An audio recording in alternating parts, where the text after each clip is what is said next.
C'est la troisième région vinicole de France, de la Vendée à la Touraine, le Val-de-Loire. 51 appellations, 6 indications géographiques protégées, bercées par la Loire et ses affluents. Une mosaïque de sol, de climat et de relief. Un vignoble populaire dans l'inconscient collectif, mais en partie classé au patrimoine mondial de l'UNESCO et de plus en plus prisé des amateurs. Un vignoble également maltraité cette année par la pandémie bien sûr, mais aussi le gel du printemps et un été sans beaucoup de soleil. Du pays nantais à l'Anjou, nous allons voir comment les vignerons ont vécu cette année si particulière. Quelles sont les pistes pour promouvoir ces vins, mais aussi pour les réinventer. Val-de-Loire, le nouveau Far West du vin, c'est parti pour ce numéro d'Enquête de région.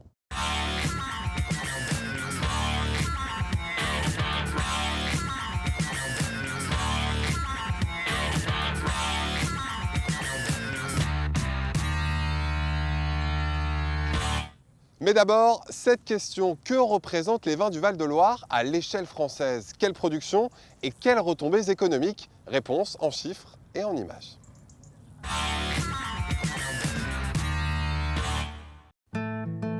Le vignoble de Loire, un serpent de vigne, de verdure, qui borde le fleuve de Sancerre au rétro-littoral atlantique.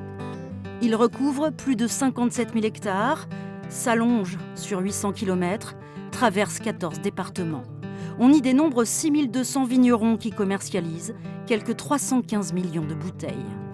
Les vins de Loire ne cessent de progresser. En qualité d'abord, 51 appellations sont désormais en AOP, une certification qui attire de plus en plus de consommateurs. Résultat, le chiffre d'affaires généré par la viticulture en Val-de-Loire s'établissait en 2019 à 1,3 milliard d'euros. Du saumurois au janière, en passant par le muscadet et l'Anjou, la diversité des cépages et des goûts qu'ils procurent séduisent aussi les palais étrangers.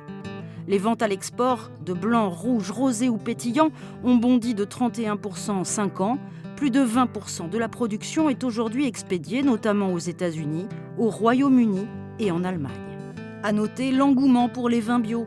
Ils représentent 16% des parcelles cultivées et sont en forte progression. Depuis 2018, le volume de vente des vins bio en grande surface a été multiplié par 2.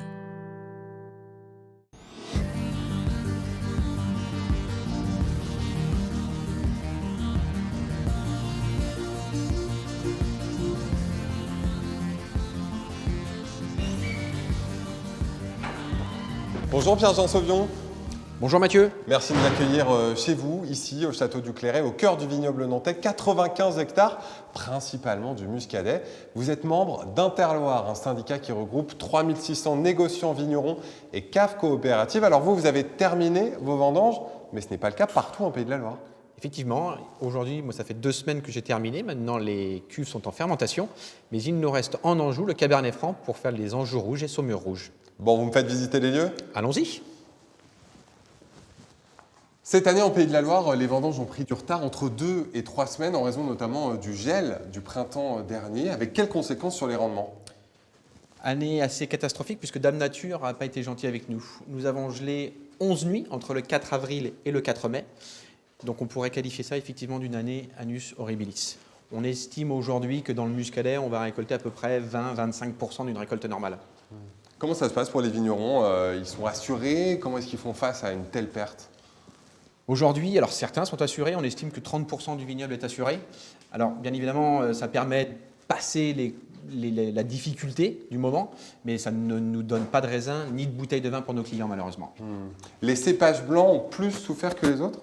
Les cépages blancs sont plus précoces, donc en fait ils arrivent à maturité un tout petit peu plus vite que les rouges, et donc bien évidemment le 4 avril ils ont été détruits. Quelle est la place qu'occupent les vins du Val-de-Loire dans l'imaginaire collectif français? Il y a, à mon sens, un vin pour chaque heure de la journée. Dans la Loire, l'avantage que nous avons, c'est que nous avons toutes les couleurs, tous les styles, tous les profils. On trouve tout dans la Loire.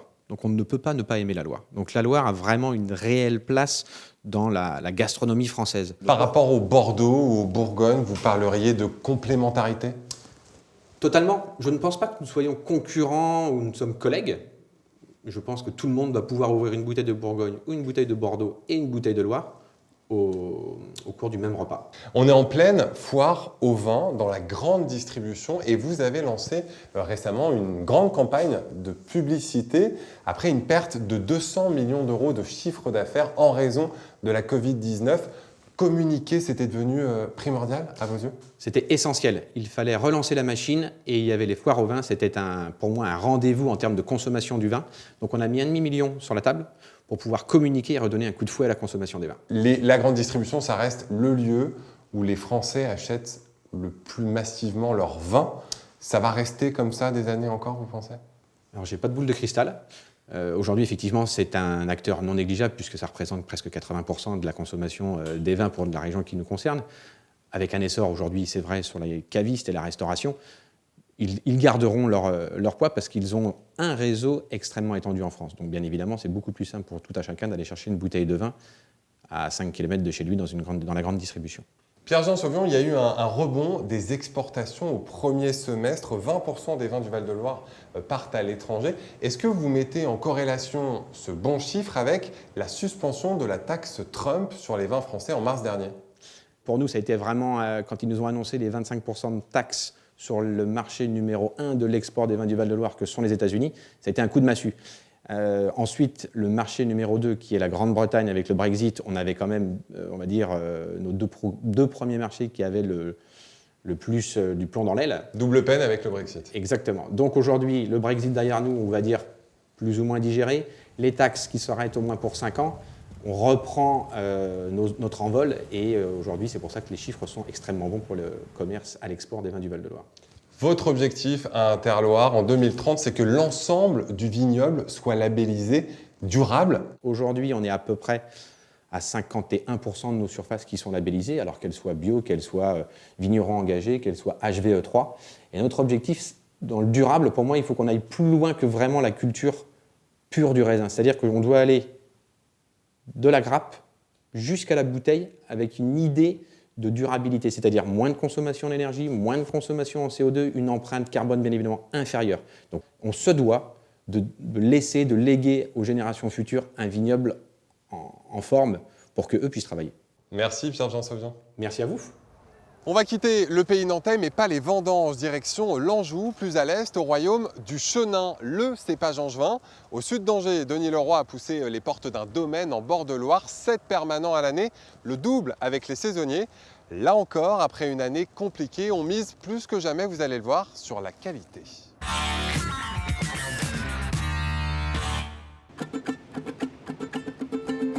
Sur la rive sud de la Loire, aux portes d'Angers, le raisin approche de la maturité au sortir de l'été. Ces terres de schiste propices au vin blanc sec n'attendaient plus qu'eux. Les vendangeurs sont arrivés. Là, tu prends pas, parce que ça, c'est de l'oïdium.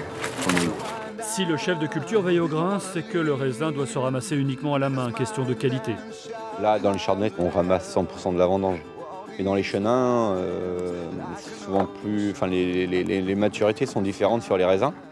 On laisse par endroit, on peut laisser 30% de la vendange sur pied, et puis on repasse 8-10 jours après, quoi.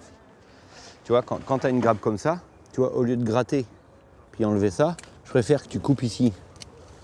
Tu vois, comme ça c'est sain. Tu me supprimes ça, voilà, et tu gardes le bouquet bon.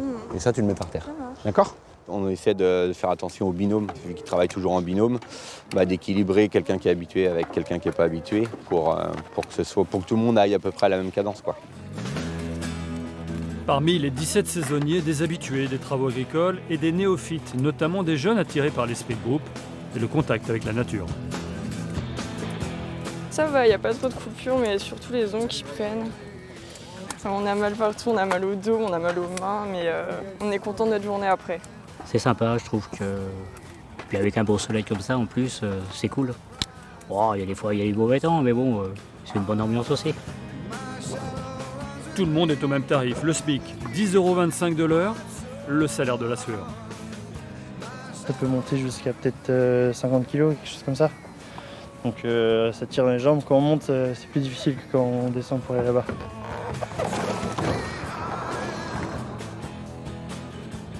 Hier, on a passé la journée avec des caissettes qui font 10 kg. Et hier et avant-hier, on en a ramassé, je crois, 1000. Et donc comme on n'est que 3 porteurs, ça fait à peu près 3 tonnes chacun.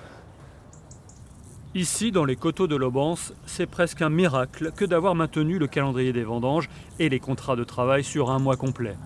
Car au printemps, le gel a ravagé une grande partie du vignoble ligérien. Sans parler de l'été pourri qui a suivi, pluvieux comme jamais. Cette année, avec cette météo, on a eu quand même énormément de mildiou. Donc sur grappe, sincèrement pas trop touché, on a réussi à maîtriser. Par contre, on a eu des dégâts sur feuilles, donc comme on peut le voir ici. Donc tout ça, c'est en fait des vieilles taches qui ont séché. Les dégâts varient vraiment d'un terroir à l'autre sur les 30 hectares répartis sur plusieurs communes. Il faudrait qu'on descende par là et puis on remonte 7-8 rangs plus loin pour voir s'il y a vraiment une réelle différence. Chaque parcelle a son paysage, son type de sol, son histoire à entretenir. Mais là, c'est bon encore.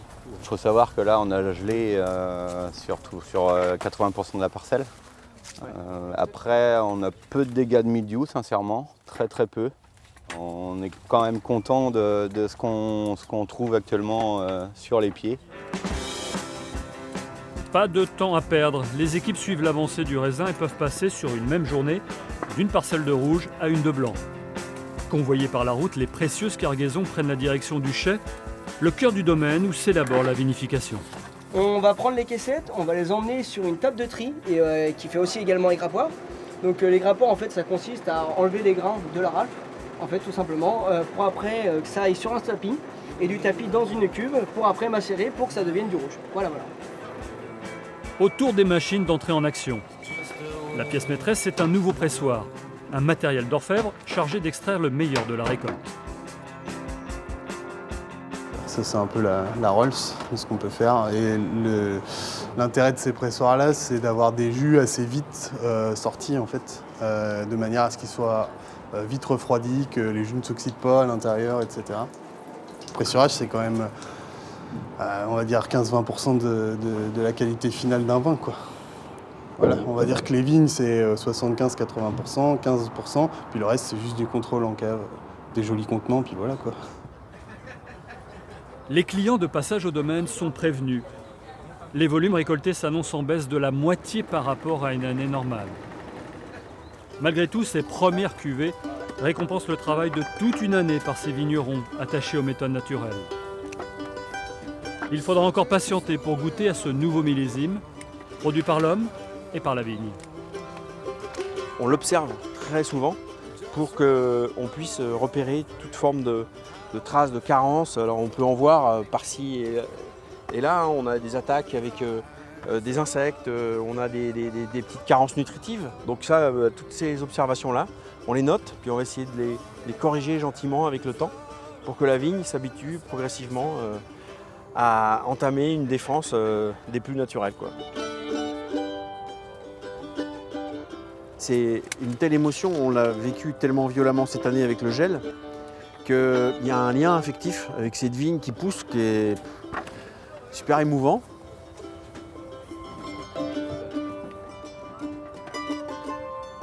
On pense que sur les rouges, cette année, on aura réussi un millésime plutôt exceptionnel, en qualité j'entends. Et sur les blancs, on n'en est pas encore sûr, parce qu'on commence tout juste à cueillir les chenins. Et en fait, on ne va pas vendre la peau de l'ours avant d'aller plus loin, mais on est plutôt sur la bonne voie, quoi.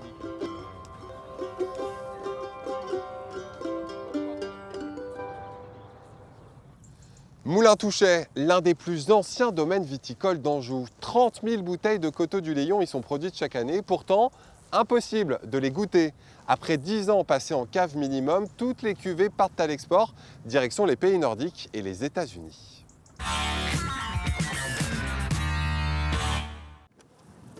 Au cœur de l'appellation Coteaux-du-Layon, le domaine Moulin-Touchet domine fièrement les parcelles depuis presque 250 ans. Sur ces paysages vallonnés, les raisins sont toujours récoltés tardivement, à la main. Cette carte postale du vignoble du Val-de-Loire ne pouvait que séduire la clientèle étrangère. Ici, quelques hectares servent à produire une cuvée spécialement vendue en Europe du Nord ou sur le continent américain. Je pense qu'il y a une culture historique de la consommation des vins français dans ces pays-là, qui ne demandait en fait qu'à être développé. Et le fait que le Layon soit un vin moelleux, c'est-à-dire pas sec ni trop liquoreux, plaisait énormément au goût locaux là-bas. La production est stockée à une dizaine de kilomètres de là, parmi ces galeries qui s'étendent à perte de vue sous la commune de Douai-la-Fontaine. Une cave creusée dans la roche sédimentaire, entièrement bétonnée à l'après-guerre. On a plusieurs centaines de mètres de cave avec donc des casiers partout. Et puis en fait, quand on vide un casier, eh bien, l'année suivante, on le remplit avec le nouveau millésime. Le domaine familial est désormais propriété d'un groupe coopératif. Mais la règle d'or reste inchangée. Le vin n'est commercialisé qu'après 10 ans de cave minimum. Certaines bouteilles sont même là depuis un siècle au moins. L'expérience a montré en fait que le coteau de Léon, de la manière dont on le fait, c'est de manière traditionnelle, se conserve de manière fantastique. Vous en avez l'exemple ici. Et que les très bons millésimes peuvent facilement aller à une conservation de plus de 100 ans. À l'année, ce sont 30 000 unités qui sont expédiées pour la restauration principalement. Des commandes qui affluent du monde entier. Là, c'est du 2002. On a les fiches. 2002, et ça va partir où là? Vous avez une commande pour, vous savez? États-Unis. Une capacité à bien vieillir qui offre à ce coteau du Léon le choix d'une large gamme. Le prix oscille entre 30 et 150 € pour les millésimes anciens et rares. Il faut imaginer que chaque millésime, tous les millésimes forment une grande famille et qu'en fait, il y en a qui préfèrent les petits millésimes parce qu'ils sont un peu moins chers, il y en a qui veulent exclusivement les très très bons millésimes. Puis comme ça, on a une variété en fait de clients. Ce qui a rajouté un intérêt à Moulin Touchet, c'est le fait que ce soit fait avec du chenin blanc. Le chenin blanc qui est un cépage donc, vraiment typique de la Loire, un cépage qui est de plus en plus apprécié à l'international. Même si la taxe Trump sur les vins français puis l'épidémie de Covid ont mis à mal le marché mondial, les années les moins fastes, le domaine peut amortir le choc grâce à ses stocks impressionnants. 1 million de bouteilles attendent ici patiemment leur futur acquéreur à l'autre bout de la planète.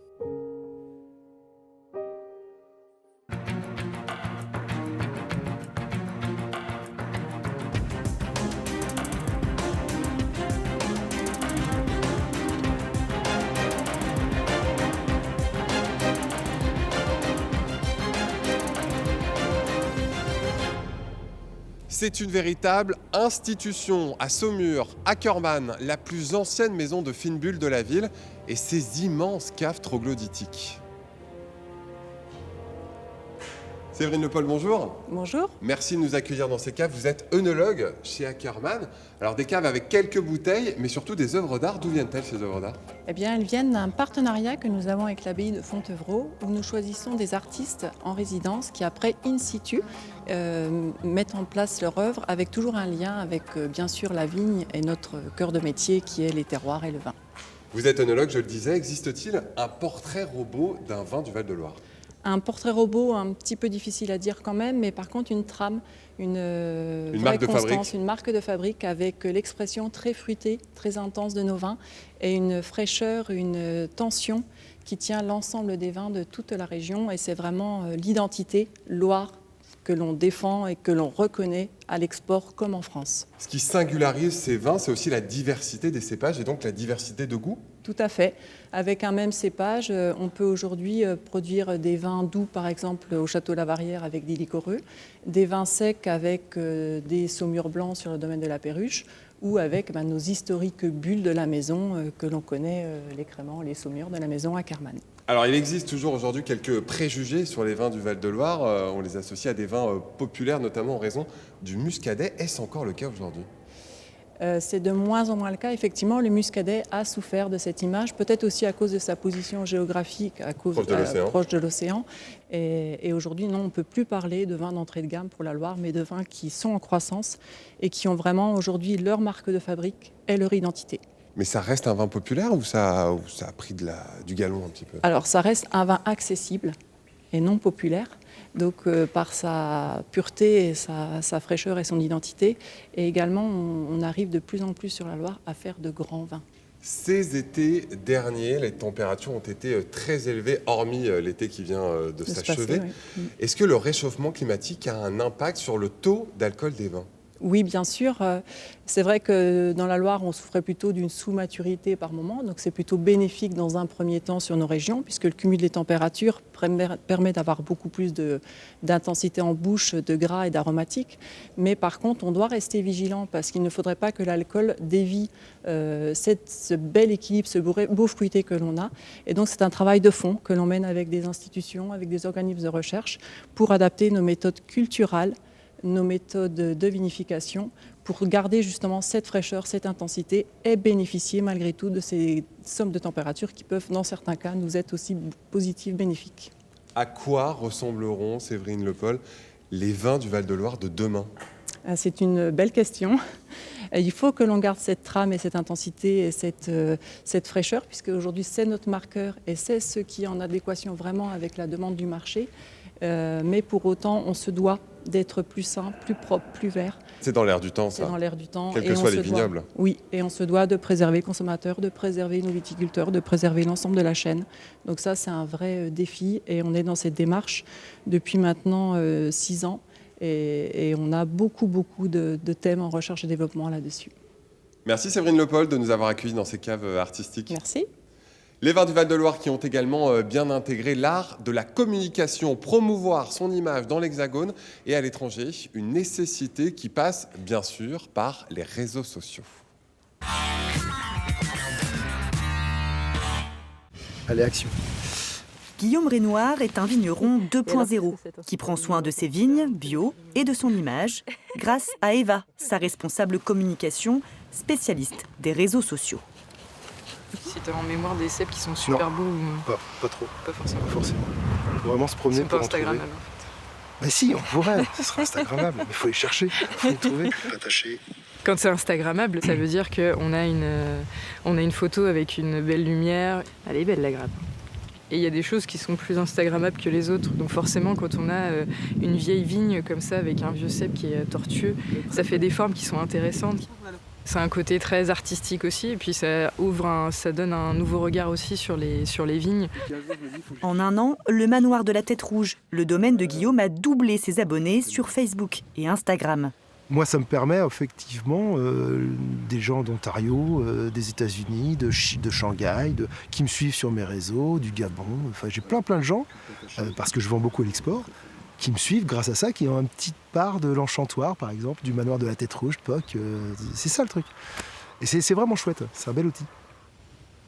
Donc que ce soit consommateur ou revendeur, en fait, on a la possibilité avec les réseaux sociaux d'être présent sur leur téléphone tout le temps. Et ça, c'est quelque chose qu'on n'a pas avec une communication plus traditionnelle. Quand on fait de l'affichage dans le métro, par exemple, on ne sait pas vraiment qui on touche. Impossible de quantifier les retombées sur les ventes. Ce qui compte, c'est être connu et surtout reconnu pour son savoir-faire et son terroir.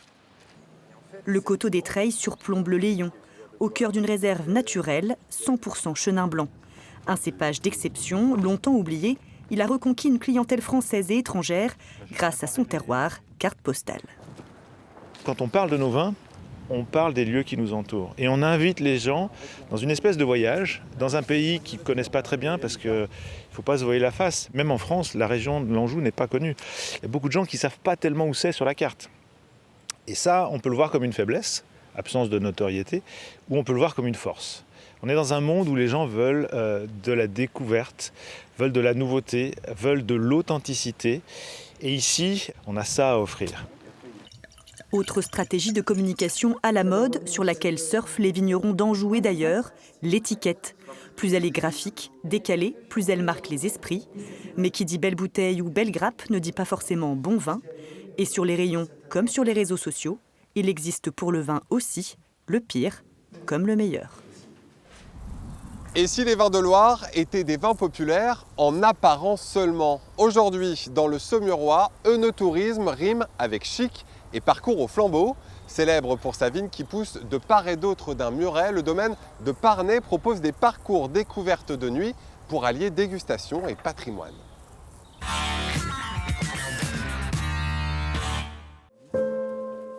Des lueurs dans la nuit. Entre les ceps de vigne, ces touristes cheminent en grappe à la découverte d'un vin d'exception du Saumurois. Le château de Parnay dévoile ses secrets. Oh, c'est un moment un peu à part, qui est réellement à partager. À la nuit tombée, ces privilégiés pénètrent dans le sein des saints du domaine. Le clos d'entre les murs, une parcelle d'un demi-hectare unique au monde. Les ceps de vigne sont plantés entre les 11 murs de tuffeau. Donc jusque en bas, les racines vont chercher les bienfaits du sol argilo-calcaire pour ensuite passer de l'autre côté par le biais d'un trou où la liane pousse sur la face sud au soleil. Créée il y a 130 ans, la parcelle classée aux monuments historiques offre un nectar d'exception, élevé 3 ans en fût de chêne pour un millésime de seulement 1600 bouteilles numérotées. De quoi combler ses visiteurs. Et puis à la vôtre. Merci. J'aime déjà beaucoup sa couleur, elle sentir. Il y a quelque chose de délicat, doux. Moi, c'est les premiers mots qui me viennent. Voilà. De passer des moments comme ça, c'est vraiment romantique, premièrement. Et puis c'est juste parfait pour connaître la région. Dans la roche du château de Parnay sont creusées ces caves troglodytiques où se trouve le chai historique de l'ancien propriétaire, Antoine Cristal. Au XIXe siècle, cet ami de Georges Clemenceau révolutionne la culture de la vigne. Georges Clemenceau lui a permis d'avoir une notoriété et de commencer à avoir toutes les cuvées sur les grandes tables parisiennes. Toute l'équipe du château de Parnay voulait avoir une idée originale et traditionnelle à la fois avec le flambeau. Et ça nous permet de retracer et de voir et de sentir et de s'imprégner du personnage d'Antoine Cristal au château de Parnay. Gorgés de soleil, les 35 hectares de vignes du château de Parnay sont cultivés selon des techniques rares dans la région. Ici, chaque pied de vigne pousse sans être relié aux autres sur son propre tuteur. Cette parcelle bénéficie de conditions d'exposition idéales. La coulée du Méridien est plantée sur des terrasses qui sont orientées sud-est, donc permettent au soleil du matin d'amener les rayons du soleil et améliorer la maturité du raisin. Mais aussi, elle est plantée au bord de cette petite coulée, de cette vallée qui traverse, qui descend Parnay et qui rejoint la Loire, qui passe devant le château de Parnay. Le château de Parnay voit l'avenir en grand. Son propriétaire veut développer un complexe no-touristique avec hôtel de luxe et restaurant gastronomique. Ouverture espérée à la fin 2024.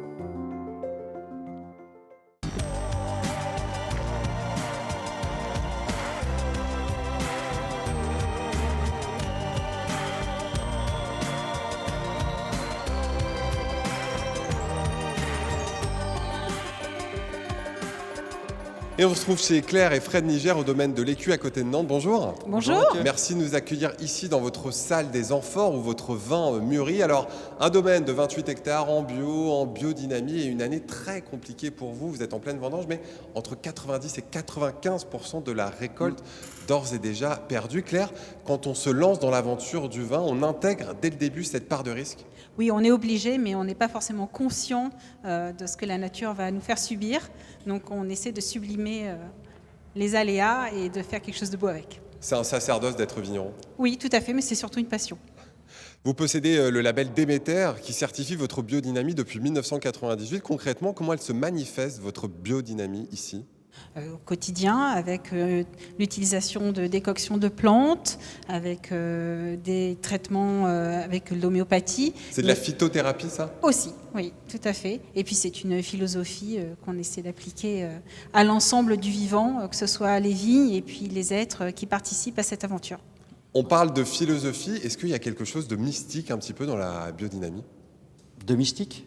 Oui. Non, on essaye juste d'appliquer des bonnes règles qui existent depuis 2000 ans. Le calendrier lunaire notamment? Alors le calendrier lunaire c'est une chose, mais c'est des règles de bon sens. Si vous demandez à un bûcheron quand est-ce qu'il coupe son arbre, il va vous dire l'hiver, en sève descendante, pas en sève montante. Voilà, c'est une somme de règles, j'allais dire de paysans entre guillemets, mais des choses qui ont été, des connaissances qui ont été accumulées sur les 2 millénaires qui nous ont précédés, et que met en application avec de la silice de corne, on travaille avec de la bouse de vache, avec, etc., etc., etc. C'est juste faire preuve de bon sens, sans utiliser de produits chimiques. Vous faites également un travail sur les énergies au travers de la cosmoculture. En quoi est-ce que ça consiste, cette cosmoculture ? On va travailler avec le tellurisme. Vous savez que la Terre est parcourue par une grande grille. Voilà, ça s'appelle le réseau tellurique. Vous avez les réseaux d'or, les réseaux d'argent, les réseaux Hartmann, etc. Ici, l'ensemble du bâtiment est construit sur le nombre d'or. Voilà. Le nombre d'or? Oui, 1,618. Alors le nombre d'or, c'est génial. Parce que le nombre d'or, 1,618, tu le multiplies par... tu fais 1,618 au carré que tu multiplies par 2 et tu arrives à 53,36. Alors 53,36, ça correspond à rien. Si, ça correspond à une coudée d'or. La coudée d'or, ça servait à quoi? À construire les pyramides. Donc tout votre bâtiment a été conçu, pensé en référence à ce nombre d'or? Mais bien sûr. Là, ça, c'est le centre d'énergie du bâtiment. Et toutes les amphores qui sont autour de nous sont placées à 1,618. Après, c'est le nombre d'or au carré, multiplié par 3, multiplié par 4, etc. Mais ça, c'est juste une partie de la cosmoculture. On travaille ici avec de la lithothérapie. Ça, c'est un cristal de quartz qui fait 10 kg. Hein. À part dans un musée, il n'y en a pas beaucoup. Hein. On travaille sur l'eau, sur la musique, sur tout ce qui est vibratoire. Le but étant, au final, de ne pas faire les meilleurs vins du monde, mais de faire des vins qui aient un taux vibratoire supérieur à celui de la personne qui le boit. Là, on voit toutes ces amphores. Alors, initialement, c'est une technique qui vient de Géorgie où les amphores sont enterrées. Vous faites une cuvée de macération avec une couleur orange. À cette cuvée, d'où vient cette couleur orange? C'est les macérations pelliculaires, c'est-à-dire le raisin qui est laissé dans les jarres, donc les fameuses amphores que vous voyez. Et par gravité, j'ai envie de dire, le poids des pulpes et des peaux avec la macération fait que le vin se teinte plus longtemps. Au lieu d'être pressé, il est laissé avec les baies et donc forcément ça teinte puisque les peaux contiennent toute la couleur. Ce que vous aimez dans la biodynamie, c'est l'échange, l'humain, la transmission? C'est la rencontre avec les gens qui fait avancer. C'est goûter les vins des autres, comprendre comment c'est fait. Et c'est là qu'est vraiment le principe même de la biodynamie, c'est le partage. Merci Claire, merci Fred. Voilà. Avec plaisir. Avec plaisir, au revoir. Au revoir. Et parmi ces néo-vignerons, des femmes également. Vanessa, 34 ans, n'a pas hérité mais s'est lancée dans l'aventure du vin en rachetant un domaine. Les mots d'ordre de cet autodidacte, respect des sols et expérimentation.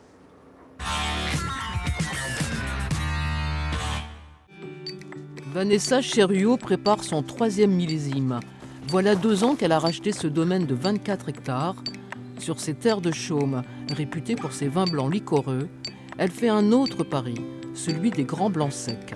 L'Anjou est une région viticole fascinante, avec un très fort potentiel, notamment parce qu'on y a ce cépage magique qu'est le chenin. On peut y faire aussi bien des grands blancs secs que des grands liquoreux. Mais ce qui me fascine, moi, c'est surtout les blancs secs. C'est un cépage qui peut être vraiment sur le côté tranchant, assez acidulé, minéral. En fonction de cette date de récolte, on va pouvoir avoir un vin à un profil aromatique et gustatif complètement différent. Et c'est pour ça qu'il est fascinant. Vanessa n'est pas une héritière. C'est sa passion du vin et de l'Anjou qui l'ont menée ici. Elle poursuit avec conviction le travail en biodynamie de l'ancien propriétaire. Elle va même au-delà dans la restructuration du domaine en replantant 2 km de haies et une centaine d'arbres. C'est un des éléments de réponse contre le réchauffement climatique, favoriser la biodiversité, préserver les espèces et limiter les ravageurs le plus naturellement possible. Voilà, on a à peu près 13 degrés d'alcool, à peu près. Avec Guillaume, son bras droit, les décisions sont partagées. Une approche revendiquée pour cette nouvelle génération de vignerons. Moi, je ne conçois pas le travail comme un labeur et je ne conçois pas le travail comme une activité qui génère uniquement un revenu. Plaisance, c'est aussi c'est l'idée qu'il y a une équipe et qu'ensemble, on va créer un véritable projet où chacun doit s'épanouir. Et c'est pour ça qu'il y a une vraie complémentarité parce que chacun apporte quelque chose. Dans le chai, les barriques attendent le prochain millésime. Le vin en devenir y est stocké et vinifié par parcelle et par identité de terroir. Choisir la date de récolte à la parcelle, c'est un des points cruciaux du changement. L'autre changement, c'est évidemment la vendange en caissette. Avant, c'était vendangé en benne, et là, on vendange en petites caissettes. Donc forcément, il y a moins de trituration des raisins. Une qualité et une rigueur de travail appréciées. Le millésime 2020 est déjà prévendu en France et à l'étranger. Sur ces coteaux de l'Anjou noir, Vanessa et son équipe écrivent une nouvelle page du vignoble. Le Ronceret pourrait même devenir le futur cru de Chaume en sec. À l'instar de l'agriculture, la viticulture biologique, elle aussi, est en plein essor dans la région. Plus de 59% en 5 ans. Un marché porteur qui pousse de nombreux viticulteurs vers la conversion.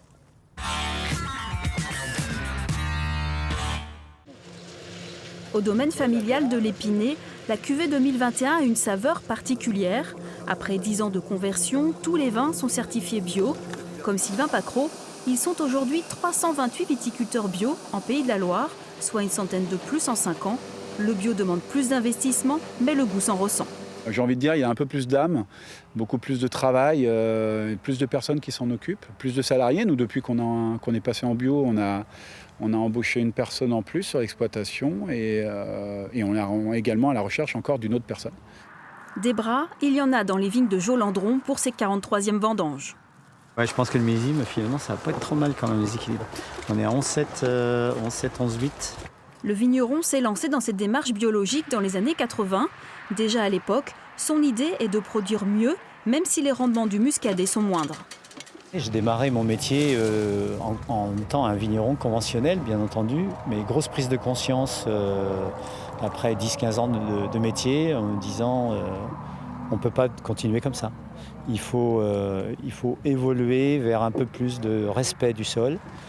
Et le sol nourrit la plante et pour avoir aussi une meilleure expression des terroirs. Pour moi, c'est essentiel de respecter la nature. Et ça transparaît dans les vins.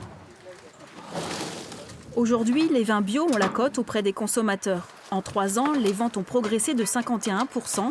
Elles ne cessent d'augmenter malgré un prix à la bouteille plus élevé qu'un vin conventionnel, 2 € de plus en moyenne.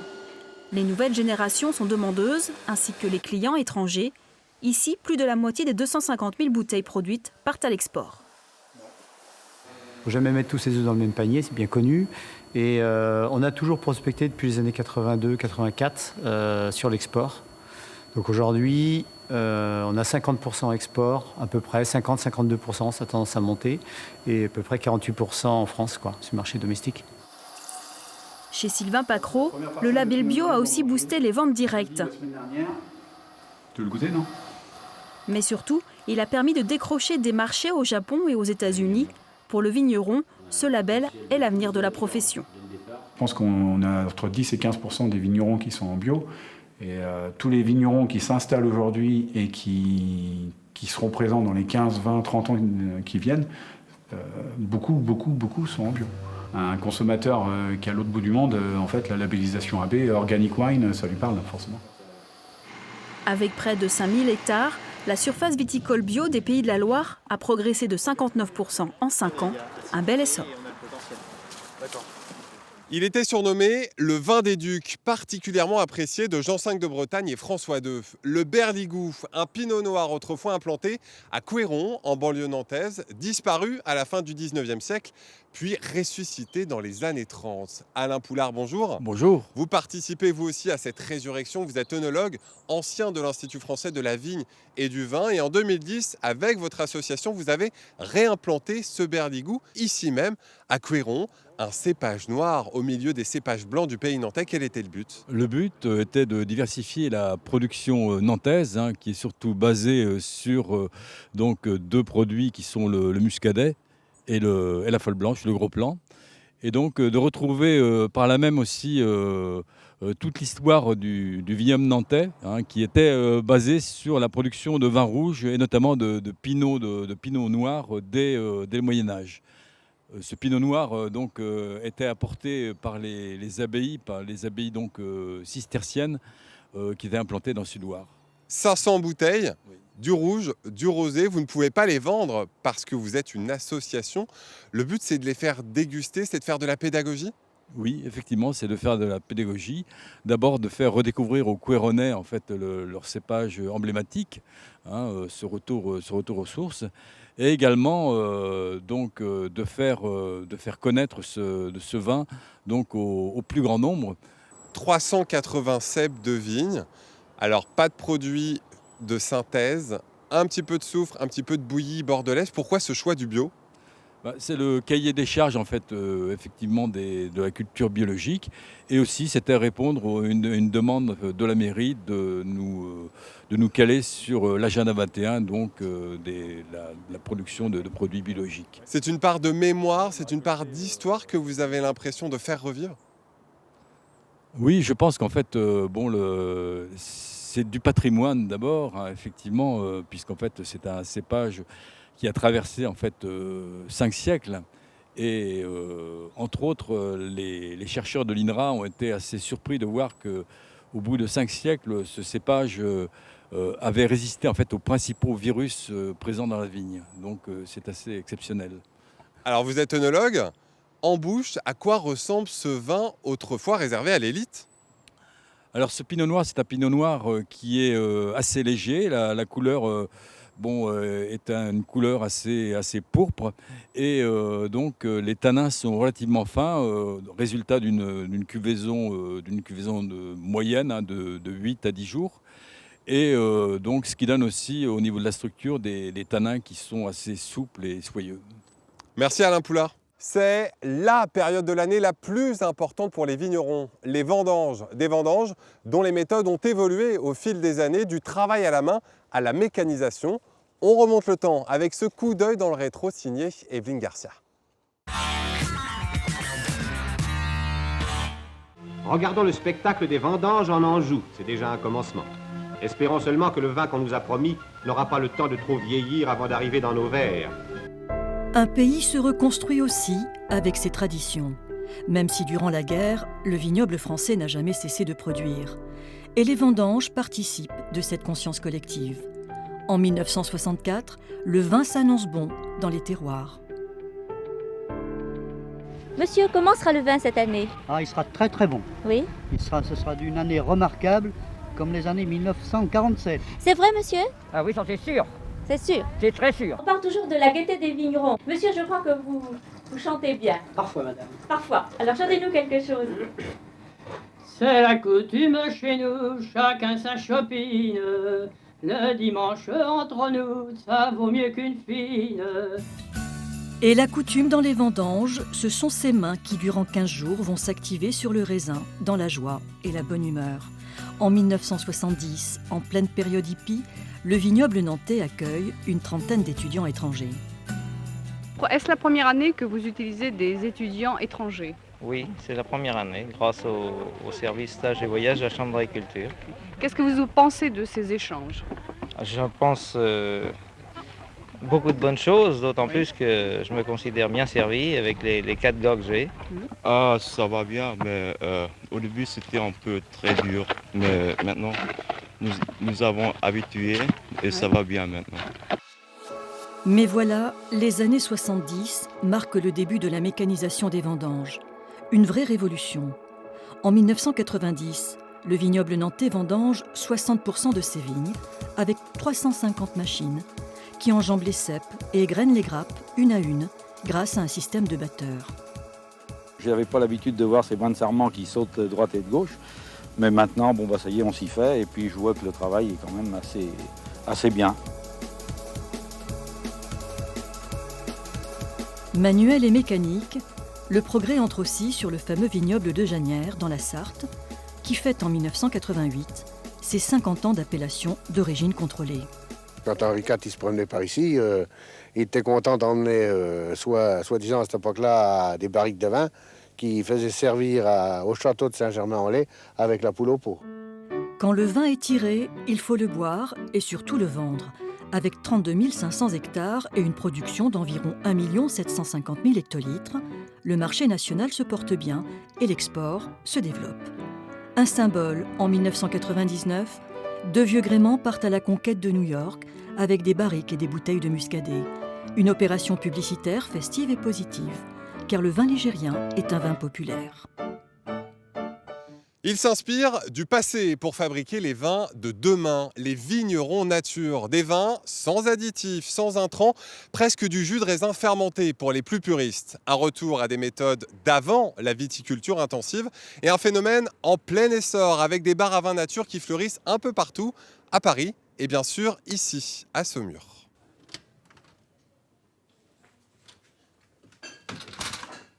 Bonjour Étienne Girardot. Bonjour. Merci de nous accueillir ici dans votre cave ouverte en 2002 avec votre associé. Alors près de 1000 références à l'année, dont un quart en production nature. Pour ces vins nature, vous travaillez essentiellement avec des vignerons du Val-de-Loire.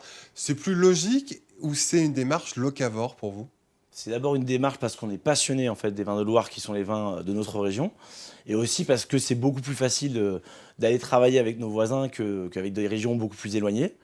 Et puis, on est quand même une ville très touristique, Saumur. Donc, on a aussi, de ce côté-là, tous les vins de Loire qu'on vend prioritairement, quand même, parce que les gens viennent pour ça ici à Saumur. Mais on est passionné de vin, et comme vous pouvez le voir derrière moi, on a aussi des vins de plein d'autres régions, parce qu'on aime le vin, et on aime les vins d'abord en bio. Donc ça, c'est la majorité de la cave. Une bonne partie en biodynamie, et une petite partie après en nature.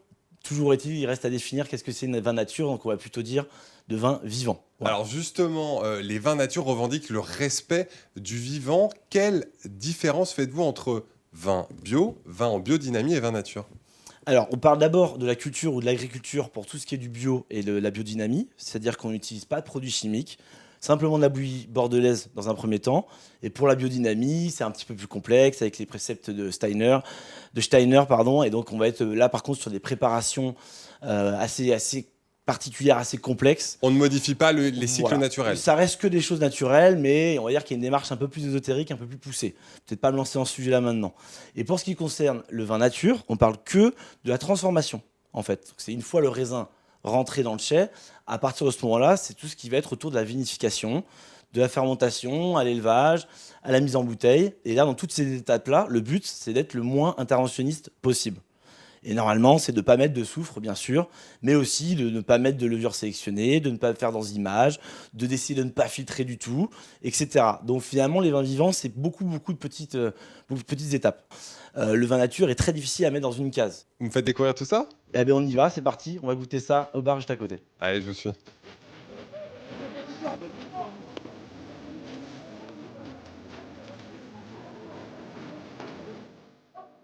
Et là, on est passé sur la terrasse de votre bar que vous avez ouvert en 2013 avec Vincent Boilard. Bonjour. Bonsoir. Vous êtes négociant, vinificateur et vous appartenez à un syndicat qui vient de sortir une ébauche de label de vin nature. Ce label, c'était pour uniformiser un petit peu ces vins nature ? Alors, surtout pas uniformiser.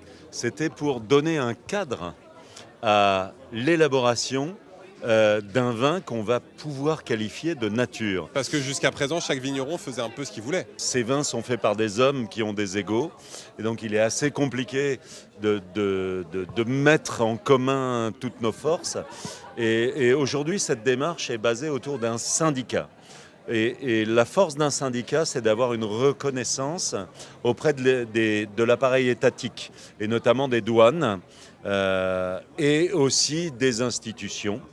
Et donc l'idée de faire un cadre est tout simplement une idée qui permet aux consommateurs de pouvoir s'y retrouver, parce qu'en fait, le mot nature est usé et abusé depuis plus d'une dizaine d'années dans tous les secteurs de l'agriculture. Est-ce que de fait les vins nature sont plus chers que les vins conventionnels ? Il est fort probable que les vins nature soient plus chers parce qu'ils demandent beaucoup plus d'intervention, parce qu'ils demandent beaucoup plus de travail et de soins. Donc, de fait, les rendements sont inférieurs et le coût de revient est supérieur à un vin qu'on peut qualifier de conventionnel ou de standard, oui. On parle parfois de vin nu, de vin pur. Il y a des ayatollahs, entre guillemets, des extrémistes des vins nature, ça existe ? Oui, tout à fait, justement. C'est pour ça que, à mon avis, ce label est important. Parce qu'il y ait une certification, c'est bien, parce que finalement, on peut mettre un peu tout dans cette terminologie-là. Et certaines personnes sont très extrémistes au point qu'ils préfèrent voir leur vin des fois avoir des phases très compliquées en dégustation, mais par contre respecter vraiment... moi je parlais plus de non-interventionnisme justement, mais c'est le fait Souvent on dit ça en agriculture, le fait de ne pas agir des fois c'est beaucoup plus dur que le fait justement d'agir rapidement. Et ça demande à faire des choix risqués sur toute une production. Et donc des fois oui, il se passe que les vins ne sont pas forcément toujours très agréables à boire, mais il faut avoir le temps, il faut être à l'écoute du vin et il faut avoir le temps pour les consommer. Vincent, au-delà du label, comment continuer à démocratiser ces vins nature ? Le problème aujourd'hui auquel on se trouve confronté quand on fait ce type de vin, c'est l'intervention humaine qui est bien plus importante, le suivi, la prise de risque, parce que quand on fait du vin naturel, on en perd. Ça n'est pas une science exacte, il y a des aléas et la nature a toujours le dernier mot. Faire du vin naturellement est une prise de risque supplémentaire. Donc, l'idéal serait de pouvoir le démocratiser par plus de volume pour pouvoir avoir des prix plus abordables. Merci et bonne dégustation à vous. Merci beaucoup. Merci beaucoup.